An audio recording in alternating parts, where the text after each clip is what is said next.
ప్రముఖ నిర్మాత అల్లు అరవింద్ కుటుంబంలో పెళ్లి సందడి జోరందుకుంది. ఆయన చిన్న కుమారుడు అల్లు శిరీష్ త్వరలోనే వైవాహిక జీవితంలోకి అడుగు పెట్టబోతున్నారు. మరి 6న నైనికాతో ఆయన వివాహం జరగనుంది.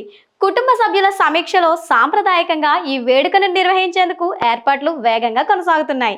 ఇటీవలే అధికారికంగా పెళ్లి వేడుకలు ప్రారంభం కాగా అల్లు అరవింద్ నివాసంలో వైభవంగా పసుపు దంచే కార్యక్రమం నిర్వహించారు. ఒకవైపు కుటుంబంతో కలిసి బంధుమిత్రులను స్వయంగా ఆహ్వానిస్తూనే మరొక వైపు సన్నిహితులకు బ్యాచిలర్ పార్టీలను కూడా ఏర్పాటు చేస్తున్నారు. ఇటీవల జరిగిన బ్యాచిలర్ వేడుకకు సినీ పరిశ్రమకు చెందిన పలువురు ప్రముఖులు హాజరై సందడి చేశారు. ముఖ్యంగా అల్లు అర్జున్ ఏర్పాటు చేసిన గ్రాండ్ పార్టీకి రామ్ చరణ్, ఉపాసన దంపతులు హాజరు కావడం సోషల్ మీడియాలో వైరల్ అయింది. దీంతో ఈ పెళ్లిపై మెగా అభిమానుల్లో మరింత హైప్ ఏర్పడింది.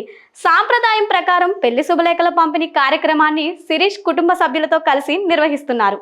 తాజాగా తన తల్లిదండ్రులు అల్లు అరవింద్, నిర్మలాతో కలిసి నాగబాబు దంపతులకు, పవన్ కళ్యాణ్ దంపతులకు స్వయంగా కలిసి వివాహానికి ఆహ్వానించారు. ఈ సందర్భంగా తీసుకున్న ఫోటోలను శిరీష్ తన ఎక్స్ ఖాతాలో పంచుకున్నారు.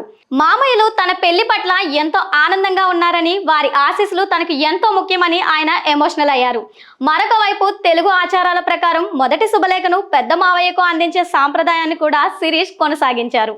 తన తల్లిదండ్రులతో కలిసి మెగాస్టార్ చిరంజీవి, సురేఖ దంపతులను కలిసి మొదటి వెడ్డింగ్ కార్డును అందజేశారు. ఈ సందర్భంగా దిగిన ఫోటోలను ఆయన సోషల్ మీడియాలో పోస్ట్ చేశారు. సాంప్రదాయాన్ని పాటించడం ఆనందంగా ఉందని తెలిపారు. ప్రస్తుతం అల్లు కుటుంబంలో పెళ్లి సందడి తారస్థాయికి చేరింది. మార్చి 6న జరగనున్న శిరీష్ వివాహం కోసం అభిమానులు ఆసక్తిగా ఎదురుచూస్తున్నారు.